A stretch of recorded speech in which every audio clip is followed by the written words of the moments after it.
76% of Americans live paycheck to paycheck. 64% of Americans that have businesses break even or lose money. Most people don't have any money and have accepted the fact that they don't have any money. They don't have any leftover money. They're fearful of money constantly. They overspend. They don't know how to produce money. They definitely don't know how to multiply it. The land of the brave and the home of the free, it's not even close to the truth. It's just important for people to understand that complaining has no value.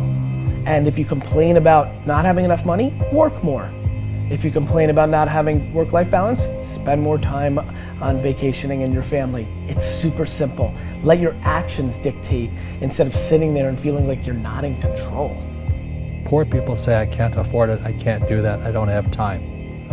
It's an escape, you know what I mean? It's easy to say I can't afford it. Oh, I'm too tired. Oh, I can't go to the gym. You know, when you could go to the gym, but no, I can't. Truth is, I'm just too lazy to go to the gym.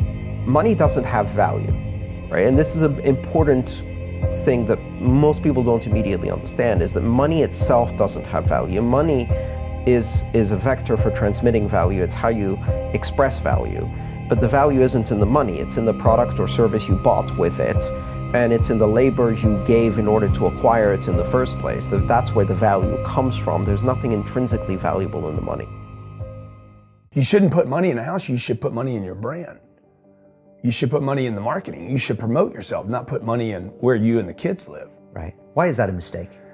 Because it's dead money. I mean, it can't, a house can't make you money. A house does not make you money. The only reason people think a house makes them money is they're comparing it to, if I rent, that costs me money. But, you know, if you need to go to a hospital, you don't buy the hospital. You rent a bed to get out of there as fast as you can. If you go on a trip, you go to America and you want to go to Disneyland, you don't buy the hotel, you rent a room. And nobody thinks poorly of that. They're like, yeah, I'm gonna go there, use the place and get out. That's what you should be doing with your living. Find a place where you can rent. Pay rent monthly. Don't own the house.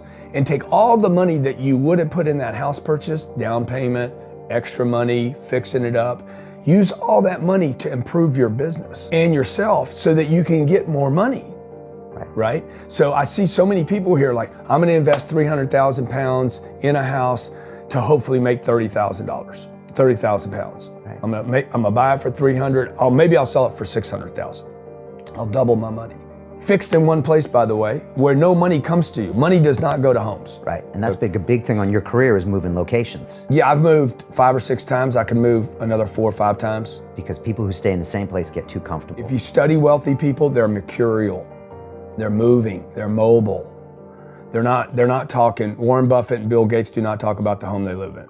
They talk about the places they're going to. They go meet money, they go meet wealth, they go meet connections. People are stunningly accepting of anything if they actually believe that's the purest form of it. I think I'd be less acceptable if I hedged. I really do.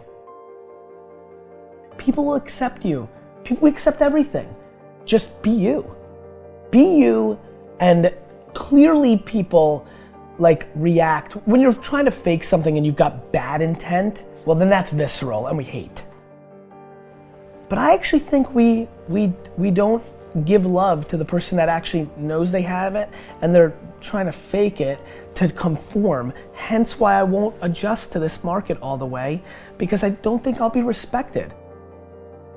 I know what my intent is, so why would I be scared? I want to build the biggest building in town. That's who I am. And you know how I want to do that? By building the biggest building in town. And a lot of people want to build the biggest building in town, and you know how they want to do it? By tearing everybody else's building down. Poverty is passed on. It's taught in your families. And middle class is taught in families. And so the people right now who are sitting at home, who are struggling financially or worried about money or unhappy, they may be making a lot of money, but unhappy with what they're doing, it was probably taught to you. You know, your super ego was taught, get a job, work hard, or you'll never be rich, or the rich are evil, or whatever. And until you change your mindset, Correct. Money won't help you, right? Correct. And we see that with people that win the lottery, people that make more money, they still have the same problem. Right. Because they have that poor man's soul. Right. If you're poor, you'll always be poor. That's really hard for people to understand. Yeah, the money will disappear that fast. Just like most pro athletes, they make millions of dollars, and 65% are bankrupt 5 years later. It's because they come from poor families. Now you tell them that, they get very angry at you. It's the rich fault. It's you guys ripped me off and government ripped me off. But unfortunately, what Mr. Lipton was saying, it's passed down genetically. That's the frightening thing. And it's interesting when you commit to something, little gifts just start automatically showing up. It's a phenomenal thing. It's happened my whole career. When I fully commit, somebody will bring me something. Okay. And then look, then keep your eyes open. And by the way, the package may come wrapped in a package you weren't thinking about. Hard work. Or like a voice, or like a person, or maybe from a different direction than you thought, or an offering where you're like, you read something about this and that's not the thing. Like all throughout my career, it's come in weird kind of ways. If you ask for help and somebody shows up at the door, maybe invite them in. Okay. Regardless of what the packaging is or what you've heard about it or whatever. That's really been beneficial to me. Okay. How old are you? 44. I'm 40. Do you know how young we feel? When you were 26, did you ever think that this is what 44 felt like? No. You thought that was finished? Yeah. How old are you? 29. Like, you think a 40-year-old, like, when I was 25 years old, I thought a 40-year-old was finished. I don't even feel like I'm starting. Right? Yeah, but when I was 26, I was in a rush. I understand. And all of those guys and girls on the streets last night, when you say that to them, like their face kind of goes blank, because all the stuff they watch, MTV, music videos, it's all about the bling now and the this now and the this now. And MTV's tamed. You start following people on Instagram and it's a disaster. They're all pushing it's all about champagne and private planes and you can get it too and just sign up for my course. And everybody's falling for it. So I'm coming out and first of all, I want to be historically correct. Nobody in 100 years is going to watch that video and say that I was full of crap. I like that. Right? Number two, I want my legend to grow. I'm always fascinated by politicians and world figures. Like Winston Churchill, his brain continues to grow. Yeah. Right? I want that. When I'm dead, I want to be in the ground at peace knowing my legend's growing. I want that. I want that in the business world. And so I'm giving real advice, and real advice looks like this. When you're 19 and you can spend 7 full years learning your craft, meeting people that are mentors, being patient, and you wake up and you're 26 years old, you have your entire life in front of you and you've done great foundational work to go on and then be successful. I have bad luck too. I've had financial crashes. I've had people stab me in the back, but they're all good because I grow from it. That's spirituality. Right. People who are afraid of making mistakes, like they teach in school, they don't ever grow. Because spirituality is there's good and there's bad, there's right and there's wrong, there's up and there's down. Most people only want to be right. They only want to be positive.